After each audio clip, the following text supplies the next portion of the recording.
Hi hello welcome to GRTV. నేను ప్రసన్న భారతి.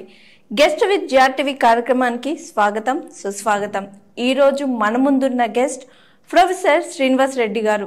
అసలు ఒక ప్రొఫెసర్ అయ్యుండి రాజకీయాల్లోకి ఎలా వచ్చారు, అసలు తెలంగాణ భవన్కి ఆయనకు ఉన్న అనుబంధం ఏంటి, బీ ఫార్మ్స్ ఆయన చేతుల మీదుగా ఇచ్చే పొజిషన్కి ఎలా వచ్చారు, ఎమ్మెల్సీ పదవి వచ్చిన తర్వాత ఆయనకు కలిగిన అనుభూతులు ఏంటి, ఇలాంటి ఎన్నో విషయాలు ఆయన మాటల్లోనే ఆయన అడిగి తెలుసుకుందాం. సార్ నమస్తే. సార్ నమస్తే సార్, ఎలా ఉన్నారు?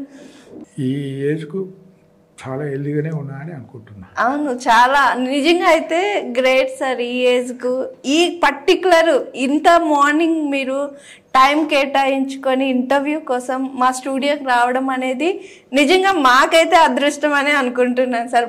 దట్టు నేను మిమ్మల్ని ఇంటర్వ్యూ చేయడం కూడా నా అదృష్టం అని అనుకుంటున్నాను సార్. సార్, ఫస్ట్ మీకు తెలంగాణ భవన్కి చాలా అనుబంధం ఉంది సార్. అది చాలా రకాలుగా, అంటే ప్రతి ఒక్కరూ మీతో అనుబంధం పెనవేసుకున్నారు. అలాగే తెలంగాణ భవన్కి కూడా మీకు అనుబంధం పెనవేసుకున్నారు. ఎలా సార్ అది? నేను ప్రొఫెసర్గా 99లో రిటైర్డ్ అయినా కాబట్టి ఒకసారి స్టేట్స్కి పోయి వచ్చిన. ఇద్దరు పిల్లలు అక్కడనే ఉంటారు.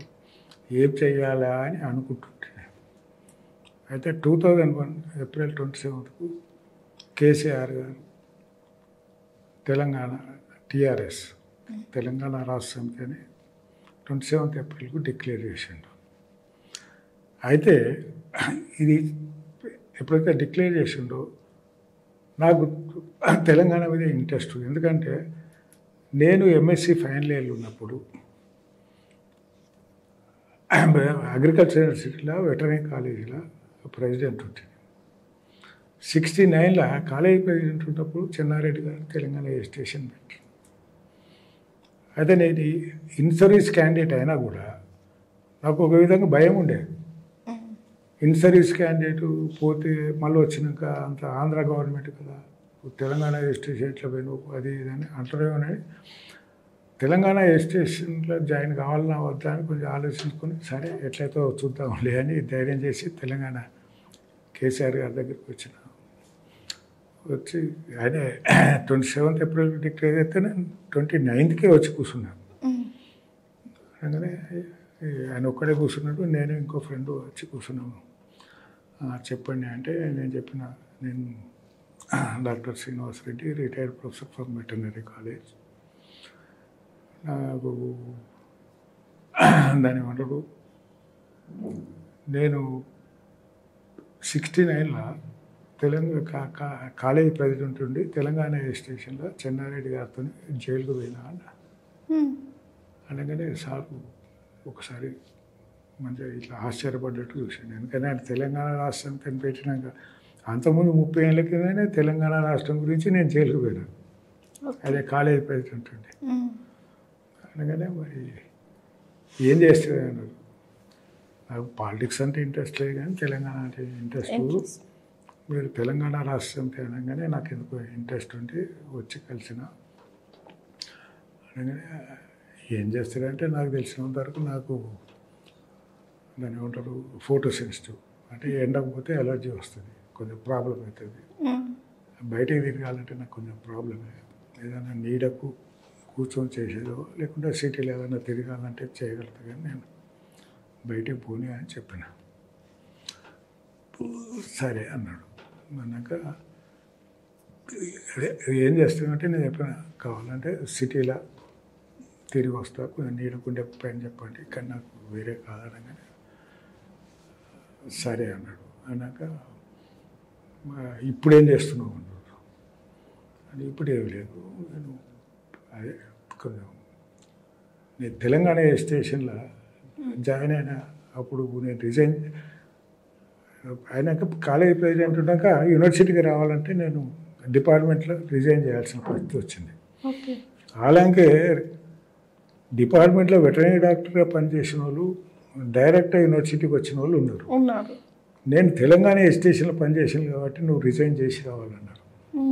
అప్పుడు 5-6 సెలెక్ట్ అయినారు.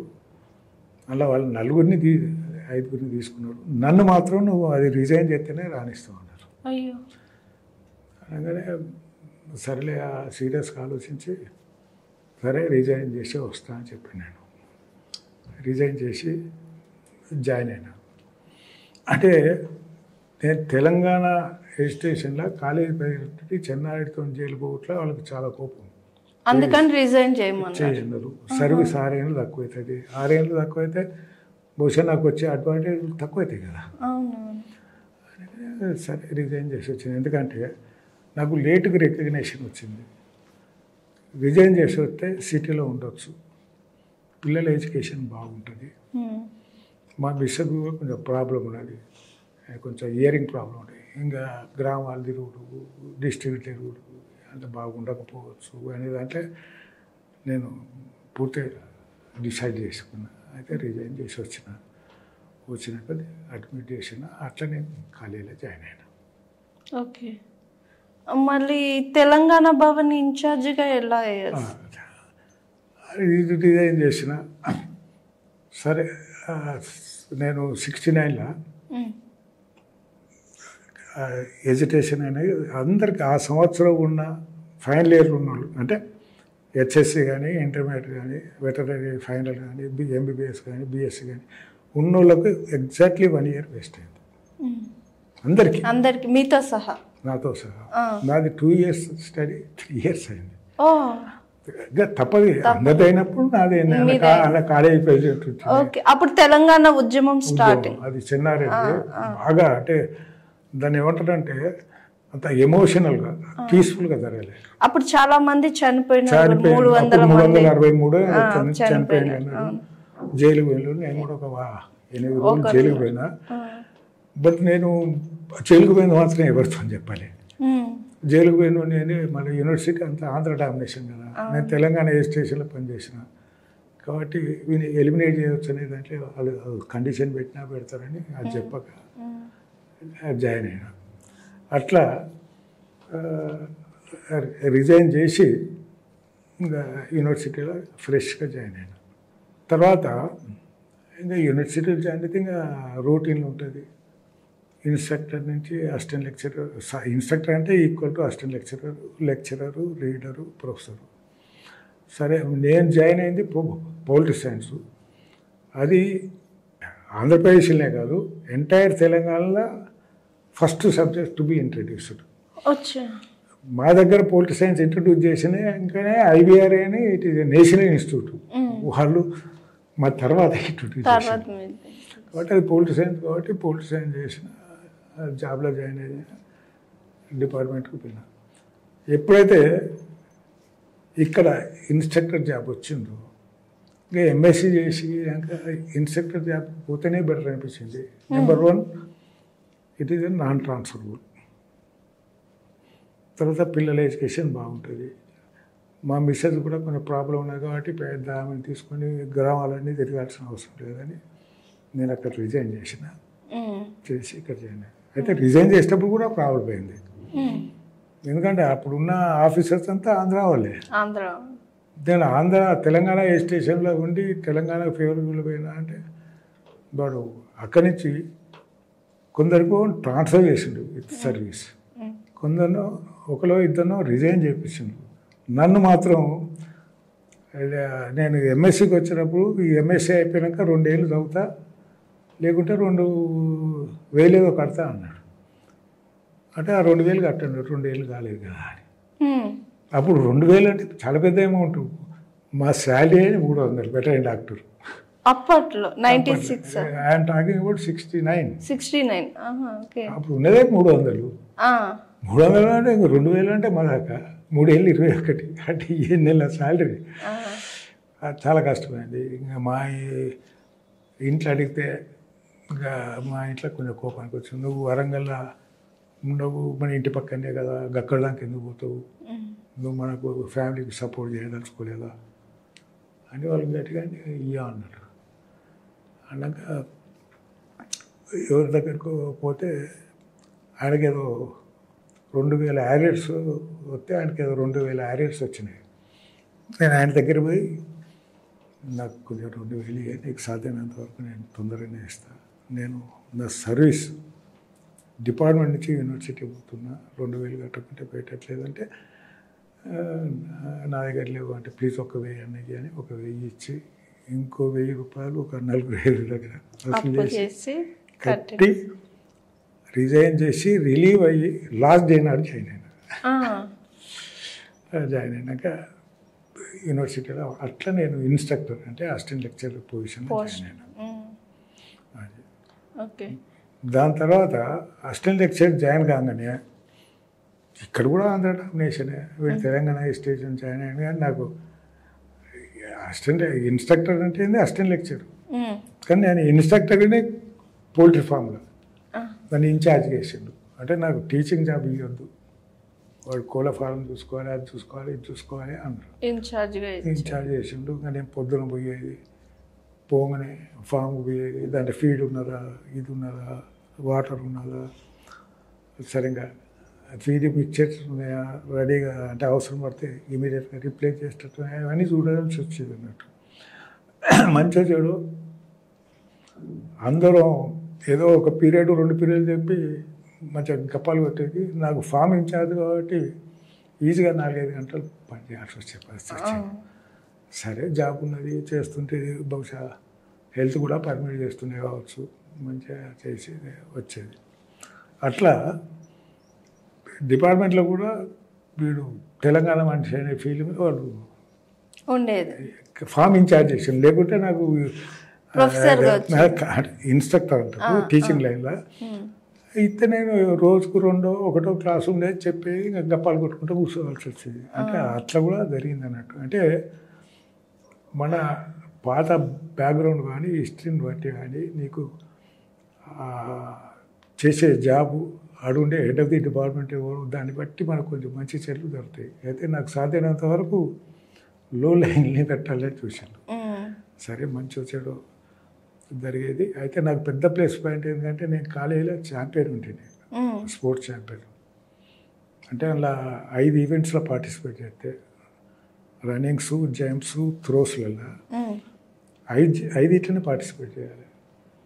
ఫస్ట్ వస్తే 5 మార్కులు, సెకండ్ వస్తే 3 మార్కులు, థర్డ్ వస్తే 1 మార్కు. ఎక్కువ మార్కులు వచ్చినాడు కాలేజ్ ఛాంపియన్. అయితే నాకు 2 ఇట్లా ఫస్ట్ అంటే సెకండ్ వస్తే నాకు 18 మార్కులు, 13 మార్కులే వచ్చినట్టున్నాయి. ఇంకా మిగతా వాళ్ళందరికీ 11, 10, 9, 8 అట్లా వచ్చింది. అట్లా నేను కాలేజ్. అంటే అప్పట్లో మార్క్స్ ఇచ్చేవాళ్ళు, ఇప్పుడు ఫస్ట్ ర్యాంక్, సెకండ్ ర్యాంక్. ఇప్పుడు కూడా అంటే ఇప్పుడు కాలేజ్ ఛాంపియన్ అనేది లేదు. అప్పుడు ఉండే స్పోర్ట్స్లో ఎవరికి అంటే వాడు 5 ఈవెంట్స్ కంటే ఎక్కువ పార్టిసిపేట్ చేయదు. వాడు 10 చేసి 4 ఇట్లా వెళ్తాడు. నీకు ఇంట్రెస్ట్ ఉన్నాయి 5 కూడా రన్నింగ్స్, జంప్స్, త్రోబాల్. అంటే ఇది షార్ట్ బుట్లు, జేబులియన్ త్రో అట్లా. ఇంకా మర్చేసాడు నేను 2 ఫస్ట్ ఉంటే 1 సెకండ్ ఉంటుంది. 13 పాయింట్తో నేను ఇది అయి ఉంటుంది. అట్లా నేను కాలేజ్ ఛాంపియన్ కూడా అయినా. అది అట్లా నేను ఆ పిల్లలతో ఫ్రీగా ఉండేది. అచ్చా మంచి అంటే మంచి వచ్చాడు. నాకు నేను గొప్ప చెప్పుకోవాలంటే ఎవరైతే స్పోర్ట్స్లో చాలా యాక్టివ్గా అవుతారో వాడు సోషల్గా చాలా మింగిలింగ్ ఉంటాడు, చాలా కలుపుకోతాను ఉంటాడు. ఎందుకంటే టీమ్ ఈవెంట్స్ ఉంటాయి, నీకు నువ్వే పెద్ద అంటే మరి అంత కలిసి ఆడాలి కదా. కాబట్టి జనరల్గా ఆర్డినరీ సిటిజన్తో కంపేర్ చేస్తే స్పోర్ట్స్లో ఉండడు, కొంచెం మింగిలింగ్ నేచర్ ఎక్కువ ఉంటుంది, కలిసిపోయే రకం ఎక్కువ ఉంటుంది. అట్లా నేను కలిసిపోయేది. అట్లా somehow I use to enjoy. నాకు ఇష్టం ఉన్న పని రాకుండా ఫామ్ ఇన్ఛార్జ్ పెట్టింది, టీచింగ్ రాకపోయా ఆయన నేను సంతోషంగా చేసేది. మంచిగా చూడ పని చేసి వచ్చేది కాబట్టి రాత్రి కూడా మంచిగా నిద్ర పట్టేది. That is how I use to enjoy. తర్వాత అంటే కాలేజీలో ఉన్నప్పుడు నాకు తెలిసినంత వరకు ఏ Telangana staff, I'm talking about before 70-71, ఏ ఒక్క తెలంగాణ స్టాఫ్ మెంబరు ఆంధ్రాలో పనిచేసిన ఇన్సిడెన్సెస్ లేవు. కావాలంటే నాకు ప్రమోషన్ వద్దు కానీ ఇక్కడనే ఉంటా అనేది. నన్ను ప్రమోషన్ ఇస్తే నేను పోయినా, ట్రాన్స్ఫర్ అయితే పోయినా. ఇక నేను స్పోర్ట్స్ పడతాను. అవును ఎట్లయినా వాళ్ళకి ఇంట్రెస్ట్ ఉండదు. చూస్తే చూడని లేకుంటేదని కొంచెం లైట్గా తీసుకునేది.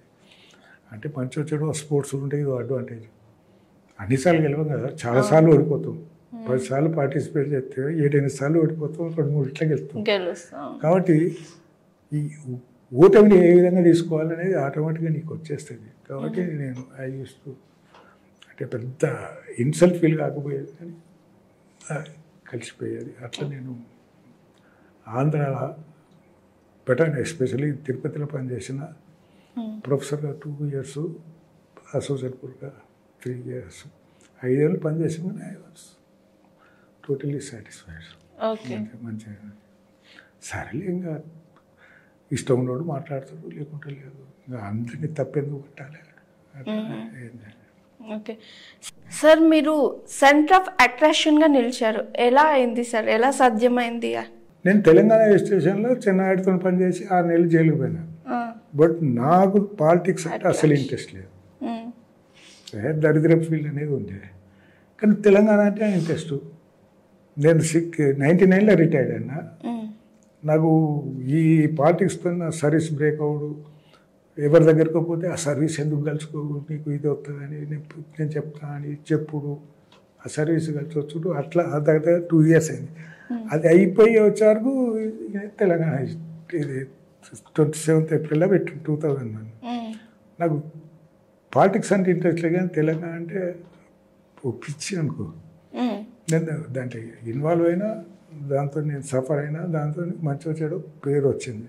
కానీ నేను బాగా సఫర్ అయినా, ప్రమోషన్ ఇవ్వలే, అది ఇది ఎంత సఫర్ అయినా అంటే ఒక ప్రొఫెసర్గా నాకు 7-8 ఏళ్ళు ఇవ్వలే. నేను సుప్రీంకోర్టు దాకా పోయినా. సాలరీ కాదు, నాకు ప్రొఫెసర్షిప్ ఇవ్వలేదు. ప్రొఫెసర్షిప్ ఓకే ఇవ్వలేదంటే ఆడ నాకు ఫేవర్లు వచ్చింది. 7 ఏళ్ళ శాలరీ ఇచ్చిండు. కానీ తృప్తి ఎందుకంటే 7 ఏళ్ళు చేసిన అన్నట్టు, కానీ ప్రొఫెసర్గా పనిచేసుడు వేరు, ప్రొఫెసర్గా శాలరీ వచ్చుడు వేరు. సరే ఏదెట్లయితే నేను వచ్చి రిటైర్ అయినా కాబట్టి నాకు ఎందుకో నేను చెడు ఉద్దేశం ఉంటే చేసేది లేదు. మనం ఎలిజిబిలిటీ ఉన్న కాడే ఎందుకు కొట్లాడద్దు అనేది దాంట్లోనే ఉండే. అట్లా నేను సుప్రీంకోర్టు దాకా కూడా పోయి నేను తెచ్చుకున్నా. అంటే ఏదెట్లయినా కూడా ఆ issue, administration issue different from our social life. నేను సోషల్గా అందరితో బాగానే ఉండేది. అట్లా ఇదన్నీ కాలేజీలో జరిగినాయి. అయితే నేను ఇది యాక్షన్ కాబట్టి అందరు నా దగ్గరికి వచ్చేది. నేను అందరికీ వీలైతే సజెషన్స్ ఇచ్చేది, లేకపోతే నాకు కాదని చెప్పేది. ఎప్పుడైతే కేసీఆర్ ఇది పెట్టిందని చెప్పగానే టక్కున వచ్చేసిన ఒక ఫ్రెండ్ని తీసుకొని ఆయన ఇట్లాంటి కూర్చున్నాడు. ఏంటంటే శ్రీనివాస్ రెడ్డి రిటైర్డ్ ప్రొఫెసరు, 16 ఏళ్ళలో చెన్నాయుడుకొని జైలుకు పోయినా అని. నేను రిటైర్డ్ ప్రొఫెసర్ అనగానే ఆయనకు తెలిసిపోయింది, ఆయనకంటే నేను 15 ఏళ్ళు పెద్ద అని. ఏం చేస్తే సీనన్న అన్నాడు. ఇప్పటికీ నన్ను సీనన్న అని అంటాడు. ఏదైనా నాకు ఎండకపోతే కొంచెం ఎలర్జీ ఉంది, నీడకుండే చెప్పండి, వీలైతే చేస్తా అనగానే నా పక్క ఆయన కొంచెం మాటకారు ఉండే. అప్పుడు కేసీఆర్ ఎమ్మెల్యే ఉండే, డిప్యూటీ స్పీకర్కి ఏదో ఉండే, రిజైన్ చేసి వచ్చిండు. ఆర్డినరీ ఇట్లుండే. నాతోనే వచ్చిన ఆయన కొంచెం మాటకారు ఉండే. కేసీఆర్ ఏం మాట్లాడతాం, ఆయన రిటైర్డ్ ప్రొఫెసర్, 69లో తెలంగాణ స్టేషన్లో జైలుకు పోయిండు, ఇలా కూర్చునే పెడితే అయిపోదా అన్నాడు ఆఫీస్ సెక్రటరీ. రేపటి నుంచి కూర్చోమన్నాడు. అంటే అదృష్టం అంటే కలిసి రావాలి. కేసీఆర్తో పరిచయం చేసుకుంటాం అనుకోతే ఆఫీస్ సెక్రటరీ కూర్చోబెట్టాడు. అట్లా నాకు కొంచెం కలిసి వచ్చింది. సరే మంచి వచ్చాడు. నేను స్పోర్ట్స్ పర్సను, కొంచెం ఎవరైనా మాట్లాడినా కూడా ఎందుకు ఇమీడియట్గా రియాక్ట్ కాదు. కాబట్టి అప్పటి నుంచి 6th నేను పార్టీ పెట్టినప్పటి నుంచి 2001 నుంచి ఇప్పటికి వరకు 24 years దగ్గర నేనే general secretary cum office secretary. అక్కడే మీరు ఒక సెంటర్ ఆఫ్ అట్రాక్షన్గా అక్కడ నిలబడిపోయినారు. కూర్చున్నా. మంచిగా చెడు ఎవరు వచ్చినా ఓపికతో మాట్లాడేది. అలాగే నేను ఆఫీస్లో కూర్చోమన్నాక కొంచెం హెజిటేషన్. ఈ పాలిటిక్స్ అంటేనే దరిద్ర ఫీల్డ్.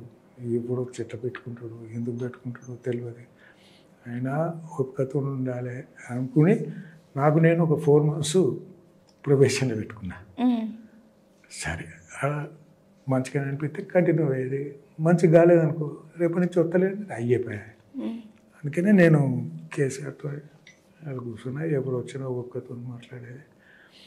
అట్లా నాకు నిజంగా చెప్పాలంటే 4 months నేను పెట్టుకున్న ప్రొబేషన్ 1.5 year అయినాక నాకు జ్ఞాపకం వచ్చింది, అరే నేను 4 months అయినాక ఇక్కడ ఇన్ని రోజులు అయిందంటే ప్రాబ్లం లేదు, స్మూత్గా నడుతుందే కదా అనేదాన్ని కూర్చున్నా. అట్లా కంటిన్యూ అవుతున్నా. ఓకే సార్, మీరు ఒక పక్క ప్రొఫెసర్గా, మరో పక్క అసోసియేట్ ప్రొఫెసర్గా చేశారు, మళ్ళీ డాక్టర్గా చేసి పాలిటిక్స్లోకి వచ్చారు. ఎందుకని పాలిటిక్స్లోకి రావాలనిపించింది సార్? నువ్వు గట్లా కంపారిజన్ ఏమి లేదు. సరే నేను ఒక పొజిషన్లోకి వచ్చినప్పుడు ప్రమోషన్ వచ్చింది. సరే నేను కాలేజీ ప్రెసిడెంట్ ఉంటుంది, అప్పుడు చేయలేకపోయినా. దాంతో నాకు అడ్వాంటేజ్ వచ్చింది. అంటే నీకు ఎంత టాలెంట్ ఉన్నా ఒక్కొక్కసారి నీ టాలెంట్ని ఐడెంటిఫై చేసే సిచ్యువేషన్ వస్తేనే మనకు తగ్గుతుంది. నేను కాలేజీలో ఉండి స్పోర్ట్స్ పర్సన్ ఉండి కాలేజ్ ఛాంపియన్ ఉండి ఇట్లా పోయినా అన్నప్పుడు ఆయన ఇంకా ఏమనలే.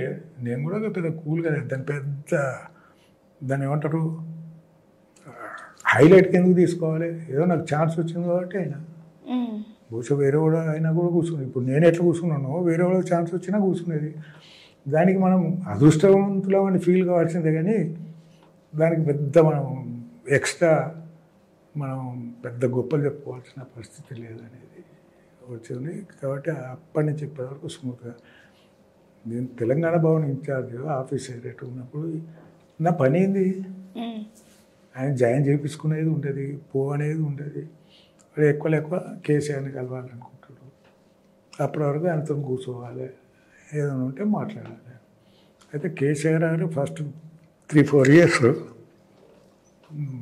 రెగ్యులర్గా వచ్చేది ఆఫీస్కు. వచ్చి 3-4 గంటలు కూర్చునేది. సరే నాతో కొంచెం మాట్లాడగా సార్ రాగానే అటు పంపించేది. అట్లా నేను ఇప్పటికీ దగ్గర నియర్లీ 23-24 years అయింది. ఇంతవరకు నేను టెంపర్ లూజ్ అయిన సిచ్యువేషన్ లేదు. బయట వస్తాడు వాడు ఏదో కేసీఆర్ పని కొరుకుతాడు, పని చేయకుండా వాడు కోపానికి వస్తాడు, నన్ను ఏదన్నా అనవచ్చు, దానికి మన పెద్ద ఇరిటేట్ ఎందుకు కావాలి. అందుకనే నేను తొందరగా రియాక్ట్ కావద్దనే దాంట్లో ఇప్పటికీ నేను స్మూత్గానే నడుస్తుంది. ఓకే, అట్లా అంటే మీకు ఆ టెంపర్ తెచ్చిచ్చిన సిచ్యువేషన్స్ ఉన్నా మీరు అది బాండ్ కాకుండా చూసుకున్నారు. నేను ఎప్పుడు లూజ్ కాలేదు టెంపర్, ఎందుకంటే ఆ సిచ్యువేషన్ సీటే అటువంటిది. వాడు ఏదో పని మీద వస్తాడు కాదు, న్యాచురల్గా ఇది అవుతాడు కదా. అవును కాకుండా మళ్ళీ ఒకసారి పోవా, నువ్వు చెప్పగానే అవుతుంది, నీకు ఎంత ఇంపార్టెంటో ఒకసారి తెలవాలి కదా. అట్లా కొంచెం ఓపికతో మాట్లాడే నేను ఇంతవరకు ఒక్కసారి కూడా నేను టెంపర్ లూజ్ అయినట్టు. అంటే ఇప్పుడు ఈ తెలంగాణ భవన్లో పాలిటిక్స్లోకి వచ్చినా కాకుండా ప్రొఫెసర్గా చేసినప్పుడు కూడా మీరు మీ ఏమంటారు ఎక్కడ మీ టెన్షన్స్ కోపం తెచ్చుకోవడం అలాంటి సిచ్యువేషన్స్ ఏం లేవా సార్? లేదు, ఎస్పెషలీ ప్రిన్సిపాల్స్ అందరికీ తెలుసు వీడు స్టూడెంట్స్తో చాలా మింగిలి అయిపోతుంది. స్టూడెంట్స్ టూర్కి పోతా అంటే ఎవరిని అడిగినా మేము పోయి సార్ అనేది నన్నే పిలిచి పంపించేది.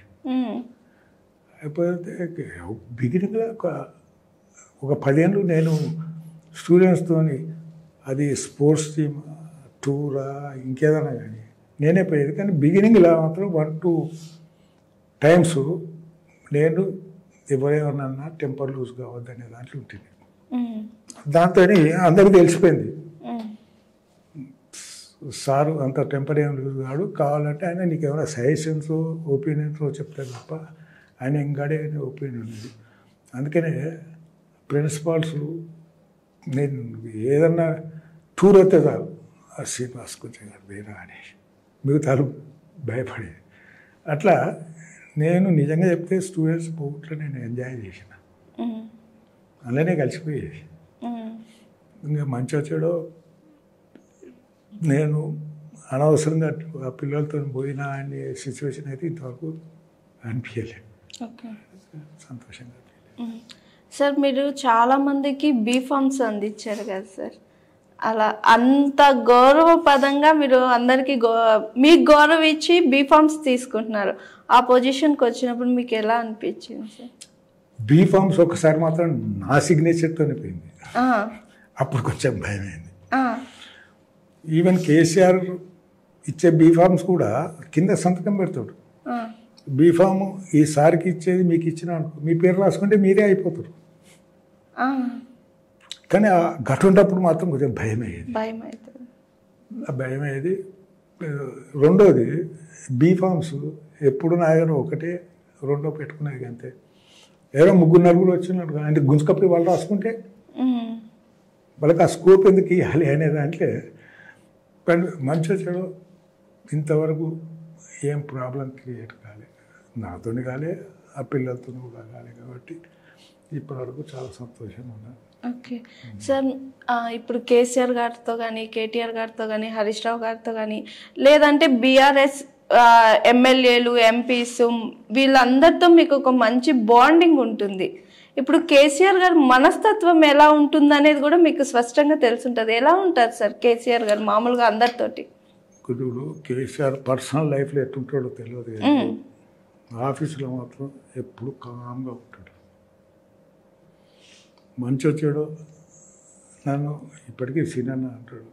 సినన్న గది ఎందుకు చేసినవే అని చెప్పుకునే పరిస్థితి కూడా రాలేదు. కాబట్టి ఇక నన్ను మొదటి నుంచి లైక్ చేస్తుంటే ఏదైనా ఇంపార్టెంట్ ఇష్యూ ఉన్నా కూడా నాకు ఎంటైన్ చేసేది. బీఫామ్లు ఇచ్చుడంటే ఏమనుకోకండి, ఆ సార్కి ఇచ్చేది మీకు ఇస్తే మీ పేరు రాసుకుంటే అయిపోతుంది.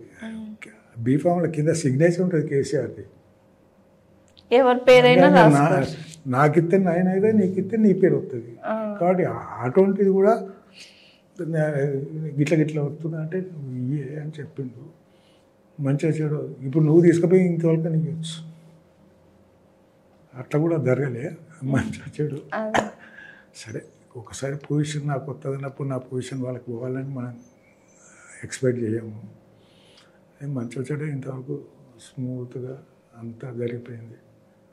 ఇంకా పొలిటికల్ ఆఫీసులో ఒకసారి అనిపిస్తుంది, నా అదృష్టం అనిపిస్తుంది. ఇప్పటి వరకు నాతో గట్టిగా పంచాయతీ కాదు, గట్టిగా మాట్లాడిన కేసులు కూడా లేవు.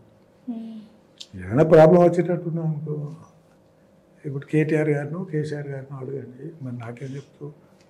నాకు మీ పేరు ఉన్న వాళ్ళకి అన్నాడు, మీదైతే మీకు ఇస్తలే కూడా వేరే వాళ్ళకి ఇస్తాను, నా దగ్గర ఏమో పెడుతున్నావు అది ఇదని ఒప్పుకతో చెప్పేది.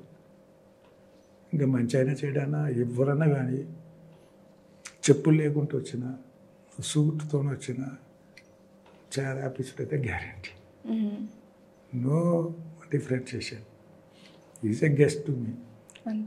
సరే, సూట్ వేసుకొచ్చినప్పుడు కొంచెం చదువు ఉండొచ్చు, పొజిషన్ ఉండొచ్చు, చెప్పులు కూడా లేకుండా వచ్చినప్పుడు బీద కూడా ఉండొచ్చు. అందుకనే ఆడ మాత్రం నేను అందరినీ ఈక్వల్గానే చూసేది. మొదలు కూర్చుని పెట్టేది, చాలా ఇచ్చేది.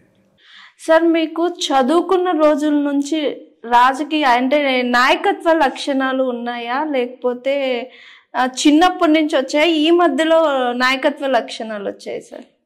చదువుకునేటప్పుడు నాయకత్వ లక్షణాలు లేవు. నిజంగా చెప్పాలంటే మా పీరియడ్లో నేను 10th పాస్ అయింది 57లో.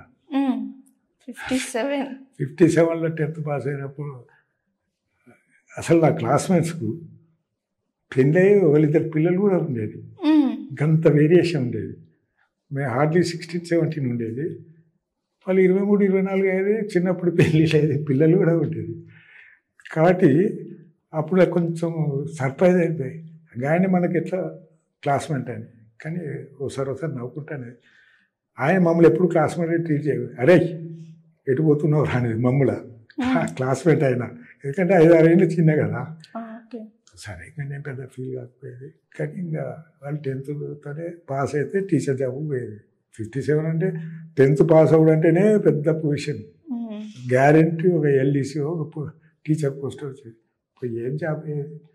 ఇంకా మనకు మంచిగా చెడు మా ఊరు సిటీ దగ్గర కాబట్టి హెచ్ఎస్సి పాస్ అయినా కూడా మనం ట్రై చేసాను. పిఎస్సి అయిపోయినాక మన పీపీసీ అంటే ప్రీ ప్రొఫెషనల్ కోర్సు. బయాలజీలకు ఓన్లీ అగ్రికల్చర్, వెటర్నరీ అంటే ఎంబీబీఎస్ అని. ఇంకా మ్యాథమెటిక్స్ వాళ్ళకు ఇంజనీరింగ్ ఇట్లా. అయితే మేము అప్లై చేస్తే మెడిసిన్ 0.5% మిస్ అయినాం. నాకు వెటర్నరీ వచ్చింది. వెటర్నరీ చేసుకుని నాకు యాక్చువల్గా అగ్రికల్చర్ పోవాలనుకున్నా. వెటర్నరీ వచ్చినాక వెటర్నరీ జాయిన్ అయినా. నాకు అగ్రికల్చర్ వచ్చింది కానీ నాకు హైదరాబాద్ అది లిస్ట్ పెట్టేది మనం వరంగల్ ఉండేది. ఆ టైంలో హైదరాబాద్కి వస్తేనే పెద్ద అమెరికాకు పోయి వచ్చినట్టుండే. అందుకనే ఇన్ఫర్మేషన్ లేట్కి వచ్చి నేను అగ్రికల్చర్ జాయిన్ కాలేదు. లేకుంటే అగ్రికల్చర్ పోవాలని ఉండే ఇంట్రెస్ట్. ఎందుకంటే మన అగ్రికల్చర్ ఫ్యామిలీ కదా. సరే ఇంకా వెటర్నరీ వచ్చింది కాబట్టి ఇంకా వెటర్నరీ కంప్లీట్ అయినా. సరే ఇంకా మంచిగా చూడవు. వెటర్నరీ కాలేజ్ కూడా చాలా స్మూత్గా, అది ఉస్మానియా క్యాంపస్ ఉండే, స్మూత్గా జరిపోయింది.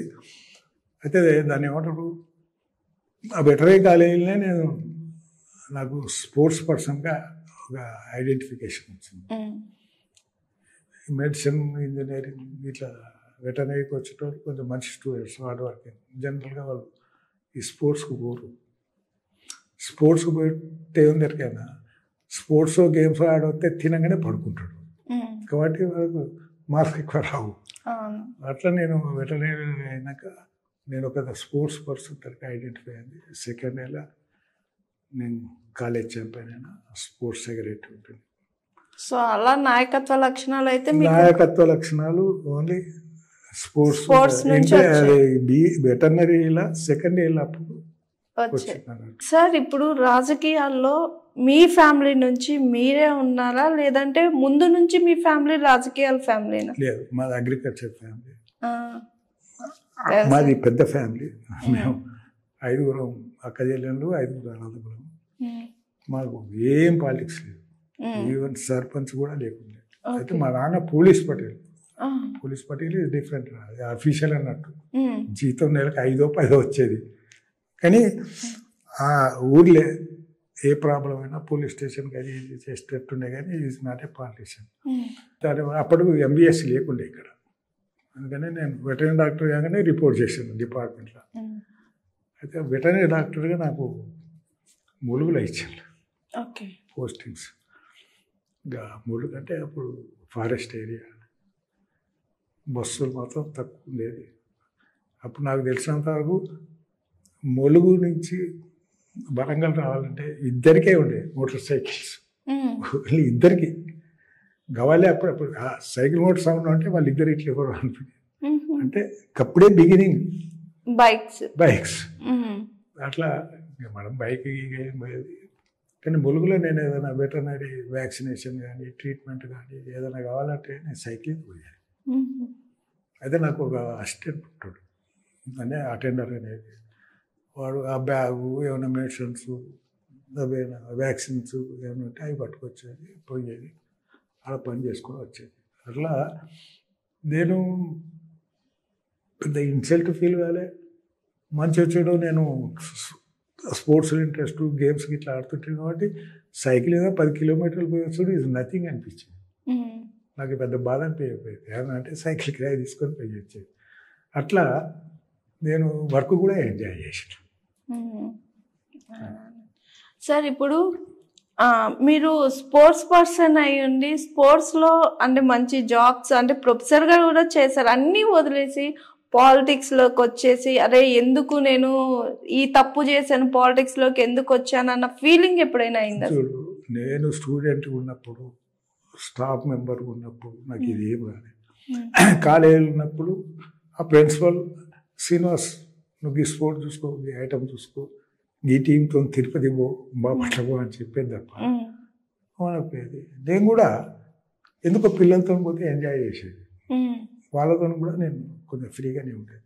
ఎప్పుడైనా ఎవడన్నా గట్టిగా మాట్లాడితే తప్ప లేకుంటే ఫ్రీగా ఉండేది. అందుకనే ఇంకా నాకు వెటర్నరీ నుంచి స్పోర్ట్స్కి పోవాల్సినంత పెద్ద స్పోర్ట్స్ పర్సన్ కాదు. ఓకే. అయితే కాలేజీలో ఏమైనా స్పోర్ట్స్ అరేంజ్ చేసినా ఈ మెంబర్స్ ఎట్లన్నా తీసుకుపోవాలన్నా అట్లా నేను ఆ కంపెనీ తప్ప గా లెవెల్లో లేను. ఓకే. బహుశా గా లెవెల్ ఉంటే బహుశా వెంటనే రాకపోతుండే. అదే అదే. సార్ మీరు ఎమ్మెల్సీ కూడా చేశారు, అది ఎలా వచ్చింది? నాకు నిజంగా చెప్పాలంటే I was not interested in politics. Okay.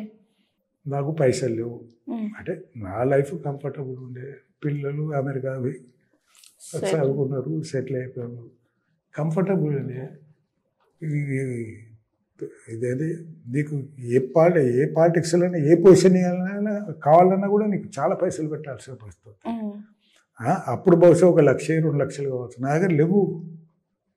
అటువంటిప్పుడు నేను ఆఫీసులో కూర్చునేది, సార్ ఏమైనా చెప్తే చేసేది, లేకుంటేది. అది 2001 నుంచి 2014 వరకు నేను ఏం అడగలేదు, 1 పైసా కూడా తీసుకోలేదు. ఎందుకంటే నాకు శాలరీ వస్తుండే కదా, ప్రొఫెసర్ శాలరీ అంటే మంచిగా ఉంటాయి. గవర్నమెంట్ వచ్చింది, గవర్నమెంట్ వచ్చినాక సారు సంతకాలు పెట్టేది, బీఫామ్లు ఇస్తూ ఉండేది. నేను ఏం అడగలేదు, ఎందుకంటే దానికి కావాల్సిన కొన్ని లక్షలు కావాలి, ఇప్పుడైతే కొన్ని కోట్లు కావాలి. ఇప్పుడు రిటైర్డ్ ప్రొఫెసర్ 2 రోజుల బట్టి పబ్లిక్లో తిరిగినండి, నాతో కాందిపోయి అడుగుడేందుకు? గట్టి పైసలు ఇవ్వాలంటే గెలుతామో లేదో కూడా తెలియదు, కొత్త వచ్చిన పార్టీ. అందుకనే రోజు టైంకి పోయి సారే మడి కూర్చునేది వచ్చేది. 2014 జూన్లో గవర్నమెంట్ ఫామ్ అయింది. 2015లో వచ్చిండు. నాకు ఇవ్వాలనే ఉద్దేశంతో వచ్చినట్టున్నది. చిన్న రావే అని, నువ్వు డే 1 నుంచి పనిచేస్తున్నావు, నీకు ఏదైనా ఇవ్వాలని అనగానే నీకు ఎందుకైనా మంచిదని ఆయన అనకముందే, సార్ సంతోషం, గవర్నమెంట్ రాగా నాకు ఏదో పొజిషన్ ఇస్తామని అనుకున్నారు. మీరు ఏమనుకోకుంటే నాకు ఎమ్మెల్సీ ఇవ్వండి, నాకు కార్పొరేషన్స్ వద్దు. ఎందుకంటే 60-65 కార్పొరేషన్స్ ఉన్నాయి, కార్పొరేషన్ ఇట్లా ఇస్తాం. అది ఏమనుకోకు, శ్రీరామకోతులలో బుడకోతులు గిన్నేళ్ళు 1 పైసా తీసుకోకుండా పనిచేసి కార్పొరేషన్ ఎందుకు నాకు ఎమ్మెల్సీ ఇవ్వండి, ఇస్తే ఇప్పుడు ఇవ్వండి, వీలు లేకుంటే ఇంకో 4 ఏళ్ళైనా అవుతా కానీ నాకు కార్పొరేషన్ వద్దు, నాకు ఎమ్మెల్సీ కావాలా అన్న. ఏమనుకున్నాడు, వితిన్ 10 డేస్లో నాకు ఎమ్మెల్సీ గవర్నర్ కోటాలు ఇచ్చాను. ఓకే. గవర్నర్కు పంపిస్తారు కదా మా డేటా, గవర్నర్ కూడా మెచ్చుకున్నాడంట. This is the best biodata వేసి, professor, highly educated, sports person, పార్టీకి ఇట్లా పనిచేసిండు అదేంటే ఆయన కూడా కొన్ని అప్రిషియేట్ చేసిండు. నేను ఎంబీఎస్సీలో ఒక 20 మందిని గైడ్ చేశాను. పిహెచ్డి మా డిపార్ట్మెంట్ లేదు కానీ మైనర్ గైడ్గా 1-2 గైడ్ చేసిన. This is the best biodata వేసి, నాకు అంతకంటే ఏం కావాలి. అయితే అది 15లో వచ్చింది, 21లో రిటైర్డ్ అయ్యాను. 6 years స్టార్. ఇంకా ఇప్పటికీ చాలామంది అంటారు నువ్వు ఇంకోసారి అడుగుతుంది అంటే కరెక్టే. 21లో ఐ వాజ్ మోర్ దెన్ 80. ఎందుకు బతుకుతా ఆరోగ్యంగా ఉంటా నాకు తెలియదు. అటువంటిప్పుడు పోయి సార్ నాకు ఇంకో టర్మ్ ఇవ్వాలంటే బాగుండదని నేను కేసీఆర్ని అడగదలుచుకోలేదు. అయితే నాకు ఎమ్మెల్సీ అప్పుడు కూడా ఎమ్మెల్సీ కదా నేను మంచిగా తిరిగి వచ్చాను అనుకుంటే, చిన్న ఎమ్మెల్సీ కానీ నేను వరంగల్ పోతా అని ఉరకకు, ఆఫీసే చూసుకో అన్నాడు. ఇక సరేలే, కొంచెం బాధ అనిపించింది. ఎగ్జిక్యూటివ్ పోస్ట్ ఉన్నా కూడా ఇక్కడనే కూర్చుండే పెట్టిండు సారు ఎట్లా అని అనుకున్నాడు. అన్నాక 2-3 నెలలకే కేసీఆర్ఏ డిసిషన్ చెప్పారు, ఎమ్మెల్సీలు they are not suppose to interrupt the administration of MLAs. MLAs are supreme అన్నట్టే చెప్పాడు కాన్సెప్ట్. కాబట్టి మీరు ఏళ్ళు పెట్టగలరు. అప్పుడు నాకు మంచిగా అనిపించింది. అయిపోతే ఎంబడి తిరుగుడు, పబ్లిక్ కనపడడు తప్ప మా డిసిషన్ ఏముంటుంది కదా. అట్లా నాకు బాగా అనిపించింది. నేను ఎప్పుడూ ఎమ్మెల్సీ రాలేదు కదా అని బాధపడలేదు. 6 years ఎంజాయ్ చేసిన. కేసీఆర్ గారు చెప్పినట్టు ఆఫీసులో కూర్చున్నా. అంతకుముందు చేసేదే ఇప్పుడు ఎమ్మెల్సీగా చేసిన, అంతే డిఫరెంట్ నేను చేసిన. అంటే మీరు ఎమ్మెల్సీగా ఉండి ఆఫీస్లో ఉన్నారు. ఆఫీస్ ఇన్ఛార్జ్ ఎక్కువ కాదు, అదే నా పని. అదే కానీ ప్రజల్లోకి వెళ్ళడం ఈ అసెంబ్లీలో సమావేశం అసెంబ్లీలో సమావేశం వేరు. నాకు అసెంబ్లీలో ఇది ఇచ్చిండు అంటే ఫస్ట్ స్పీకర్ చైర్మన్ అంటున్నారు కదా, చైర్మన్ డిప్యూటీ స్పీకర్ చైర్మన్ ఇంకేదో దాన్ని ఏమంటారు వాళ్ళు ఇద్దరు రానప్పుడు ఇంకేదో ఉంటుంది. ఆ చైర్మన్కి ఇచ్చిండు. నేను ఒక 15 నిమిషాలు అసెంబ్లీలో నేను చైర్మన్గా కూర్చున్నా. అది అట్లా చాలు. అట్లా నేను చైర్మన్ అంటే కొంచెం బాధ అనిపించిందా సార్ మీరు ఎమ్మెల్సీగా చేస్తూ కూడా ఆఫీస్ ఇన్ఛార్జ్ గా కూర్చోవడం అంటే బాధగా? ఇప్పుడు గట్లనే నువ్వు వేరుకోవడం నేను ఇంకా సంతోషపడ్డా. నేను ఆఫీసర్ కూర్చున్నాను, ఎమ్మెల్సీ ఇచ్చిండు చెప్పేది. తర్వాత దాన్ని ఏమంటారు చైర్మన్ కదా, ఏదో చైర్మన్ అంటారు. వాళ్ళు ఇద్దరు రానప్పుడు మమ్మల్ని కూర్చుంటారు. ఆ చైర్మన్కి ఇచ్చిండు. ఏం కావాలి? పోడియం చైర్మన్ కాదు, దాన్ని ఏదో అంటారు. అంటే వాళ్ళు ఇద్దరు రానప్పుడు కూర్చుంటారు. నేను అదొక మర్చిపోయా, 84 కదా, మర్చిపోతా ఉంటాను. అది ఇచ్చిండు. నాకు అంతకంటే ఏం కావాలి? నేను ఎప్పుడు నాకు వచ్చుడు కూడా నాకు అదృష్టం. ఎమ్మెల్సీ ఇచ్చిందంటే చైర్మన్కి కూడా ఇచ్చే 2-3 దాన్ని ఏమంటారే కొన్ని అసెంబ్లీ కౌన్సిల్ అనే ఏదైనా మాట్లాడితే 2-3 టాపిక్స్ డీటెయిల్గా మాట్లాడితే డ్యూటీస్ చైర్మన్ ఎట్లా చేయాలి ఏం కదా అని మాట్లాడినా. పంతులు పని చేసిన కాబట్టి అడిపేది కష్టమైన పేలే. కానీ నువ్వు రాని దాన్ని పట్టుకుని నాకు రాలేదని ఏడ్చుడు కంటే వచ్చిన వాటిని నువ్వు అంటే పదవి పేరు మాత్రం ఎమ్మెల్సీగా ఉన్నారు కానీ చేసిందంతా ఆఫీస్ లో ఉండే చేసుకున్నారు. ఓకే సార్, అయితే మీరు ఈ ఎమ్మెల్సీగా మళ్ళీ ఆఫీస్ స్టాఫ్ ఇన్ని చేశారు కదా సార్, ఇలాంటి సిచ్యువేషన్లో ఎవరికైనా ఒక పెయిన్ కానీ లేదంటే ఒక ప్రౌడ్ కూడా ఉంటుంది. అరే ఇది నాకు మంచి ప్రౌడ్ మూమెంట్, అరే నాకేంది ఇంత చీప్గా చేశారని ఒక డౌన్ మూమెంట్ ఉంటుంది. అంటే సంతోషం ఉంటుంది, బాధ ఉంటుంది. ఆ రెండు కలిగిన రోజులు ఏమైనా ఉన్నాయా సార్ మీకు? నాకు నేను సంతోషంగా ఉన్నాను. నా బ్యాక్గ్రౌండ్కు నా అదృష్టం ఉండేట్లా ఇట్లా కలిసి వచ్చిన ఈ కౌన్సిల్ ఎమ్మెల్సీ అయినా ఇంటర్ చైర్మన్ ఏదో అన్నట్టున్నారు, దానికి ఇస్తుండ్రు. మనకి ఇంతకంటే ఏం కావాలి? Politician, I'm not a full politician. సీట్లో కూర్చున్నా కాబట్టి అడ్మినిస్ట్రేటర్ తిరిగినే పనిచేసినాను.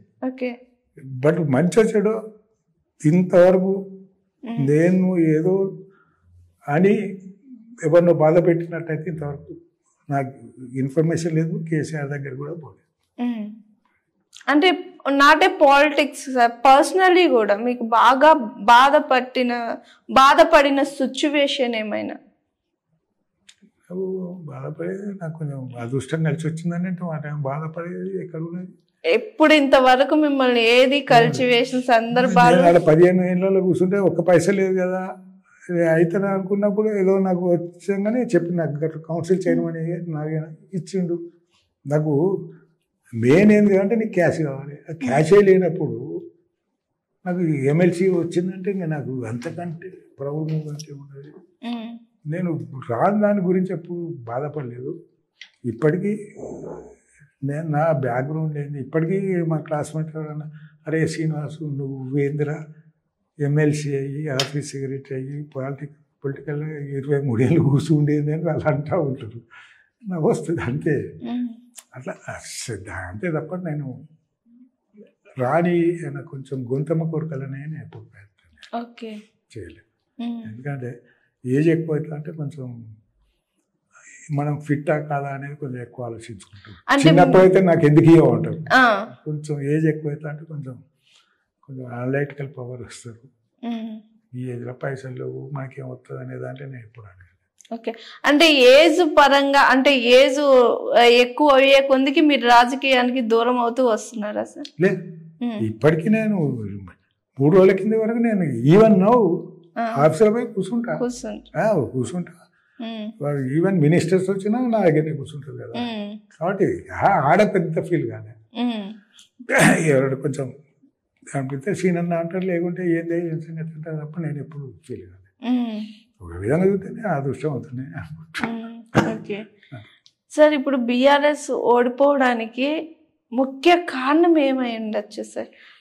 నాకు తెలిసినంత వరకు 2 రీజన్స్. కేసీఆర్ టోటల్ సీట్సే 118.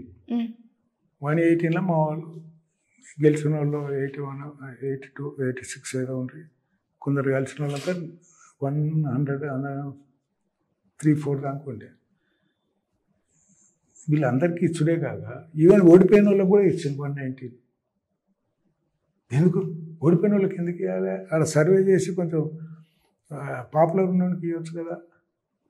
అది చాలా పెద్ద తప్పు. 108 మందిలో 108 మందికి ఇచ్చిండు. కనీసం ఓడిపోయిన వాళ్ళని పక్కకన్నా పెట్టాలి కదా. సరే, సర్వీస్ చేస్తుంటే స్టిల్ యాక్టివ్ కదా. అది సర్వే చేయకుంటే ఇచ్చుడు ఒకటి.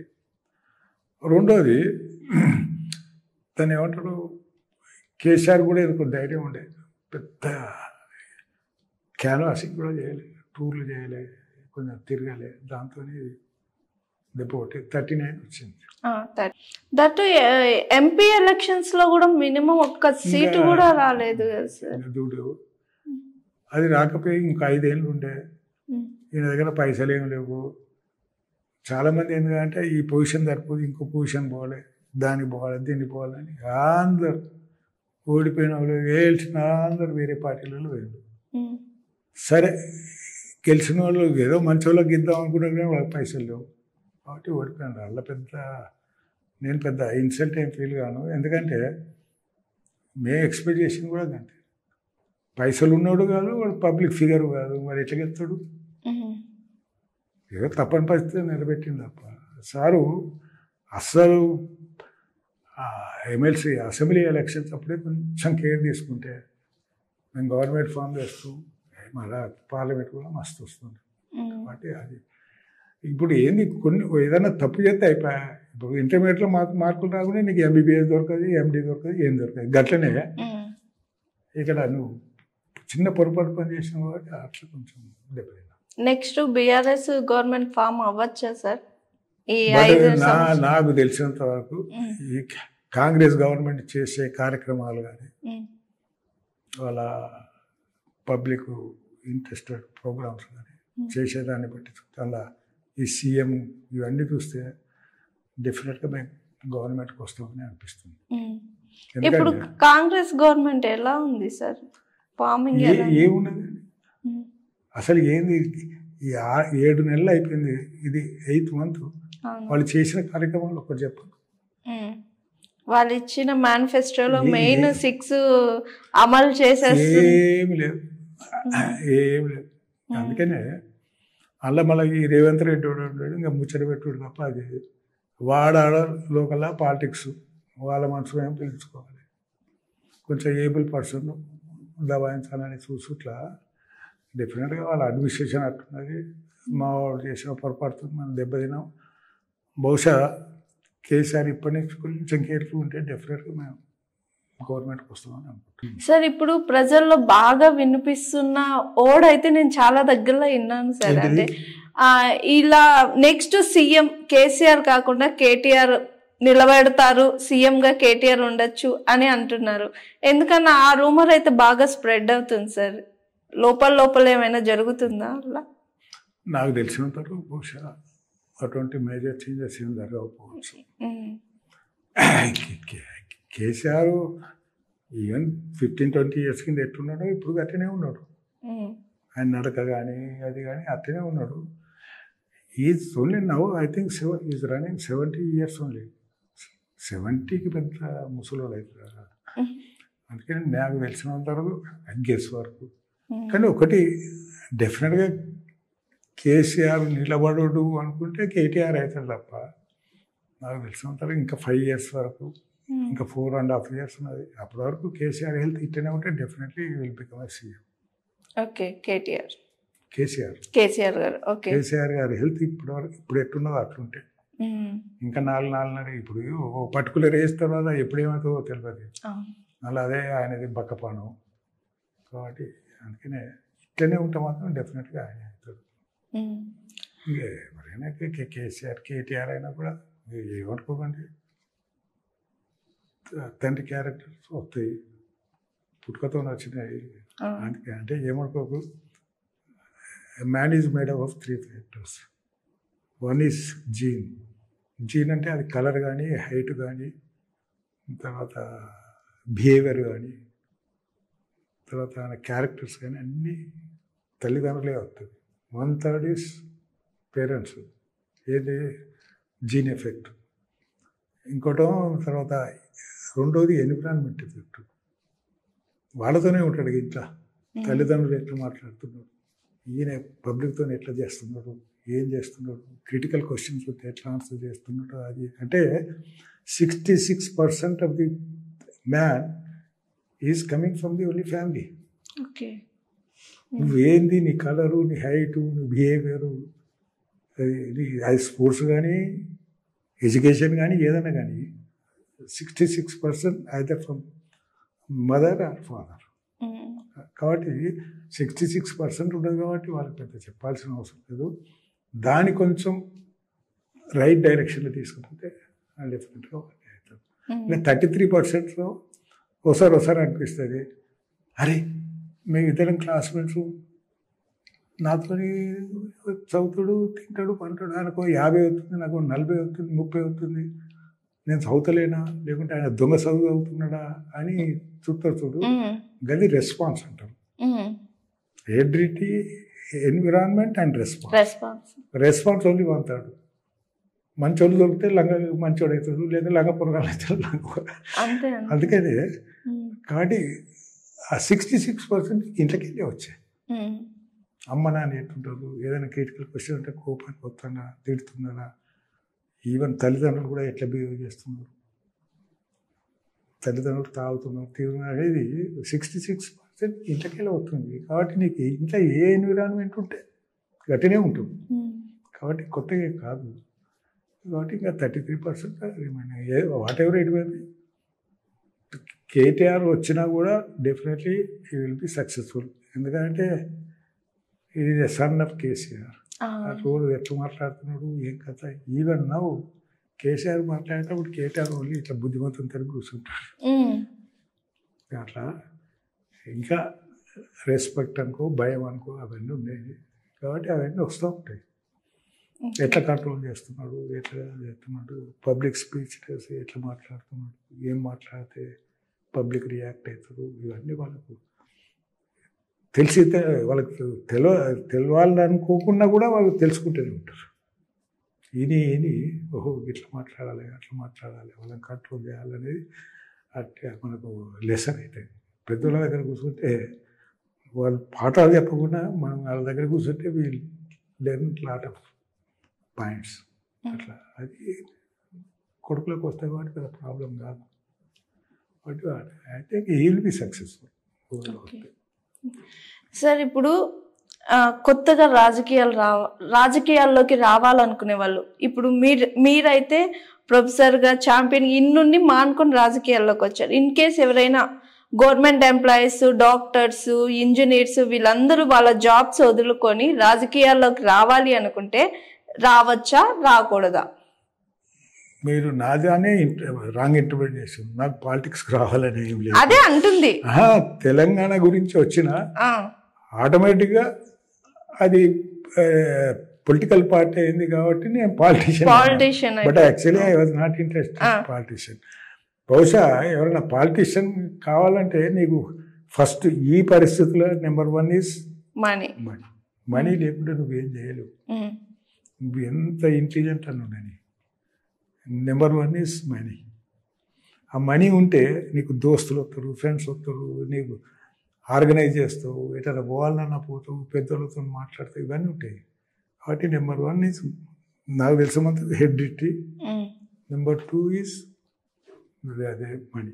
లేకుంటే ఈ మధ్యన మనం పాలిటిక్స్లో షైన్ కావు, మనకు ప్రవేశమే దొరకదు. ఎందుకంటే ఇది మనీ ఈజ్ ఇంపార్టెంట్. మీరు ఏమైనా చేయండి, 100 దగ్గర పోవడే ఎక్కువ. మీరు పాలిటిక్స్లో జాయిన్ అయ్యి కాంటాక్ట్ చేసి ఎమ్మెల్యే అయ్యి ఇవన్నీ కదా. కాబట్టి కొంచెం ఇవాళ కొంచెం కాంప్లికేటెడ్. అందుకనే కొంచెం రెండోది ఏంటంటే మనకు కొంచెం అదృష్టం కూడా కలిసి రావాలి. ధైర్యం చేసి నువ్వు నేను పాలిటిక్స్ ఎంటర్ అయినా అనుకో,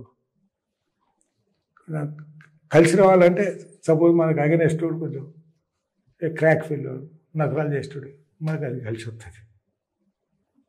ఇప్పుడు వాడు మనీ ఉన్నది, ఇంటెలిజెంట్, హైలీ టాకెటివ్, అటువంటిప్పుడు కష్టం. ఒకసారి అసలు కలిసి రావాలంటే ఇవన్నీ ఉంటాయి అన్నట్టు. అందుకనే కొంచెం కలిసి కూడా రావాలి అంటే వాటి కలిసి వస్తేనే. ఇప్పుడు నేను ప్రొఫెసర్ అయితేనే కొన్ని కలిసి వచ్చినాయి సిచ్యువేషన్స్. అది తర్వాత పాలిటిక్స్కి వచ్చినాయి, కొన్ని కలిసి వచ్చినాయి. కలిసి వస్తేనే నేను ఎంత ఓపికతో ఉంటా అనేది ఇప్పుడు తెలుస్తుంది. 30 ఏళ్ళ బట్టి ఆఫీసర్గా కూర్చుంటున్నా కాబట్టి, లేకుంటే ఎట్లా తెలుస్తుంది? కాబట్టి నీకు కొన్ని అవకాశాలు వస్తే నీకున్న పొటెన్షియల్స్ బయటపడతాయి. అది ఇంపార్టెంట్. నీకు అవకాశాలు రావాలి, నువ్వు అవకాశాలు ఏమడి ఉరికితే దొరకవు, మన అవి ఎత్తుక్కుంటూ రావాలి. అదే అట్లా. ఓకే సార్, చాలా థ్యాంక్ యూ సార్. ఇంత మార్నింగ్ మా కోసం వచ్చి ఇంత టైం కేటాయించి తీరిగ్గా అడిగిన ప్రశ్నలు అన్నిటికీ ఆన్సర్లు ఇచ్చి నాకైతే ఒక మోటివేషన్ అనిపించింది. Thank you so much sir. Thank you. చూసారు కదండి, ఇవాళ మన గెస్ట్ ప్రొఫెసర్ శ్రీనివాస్ రెడ్డి గారు. మరోసారి మరో గెస్ట్తో మళ్ళీ కలుద్దాం. చూస్తూనే ఉండండి GRTV. నమస్తే. Hi, this is Swathi. Like చేయండి, షేర్ చేయండి, కమెంట్ చేయండి అండ్ సబ్స్క్రైబ్ చేయండి GRTV. Hi, this is Monica. Please like, share and subscribe GRTV.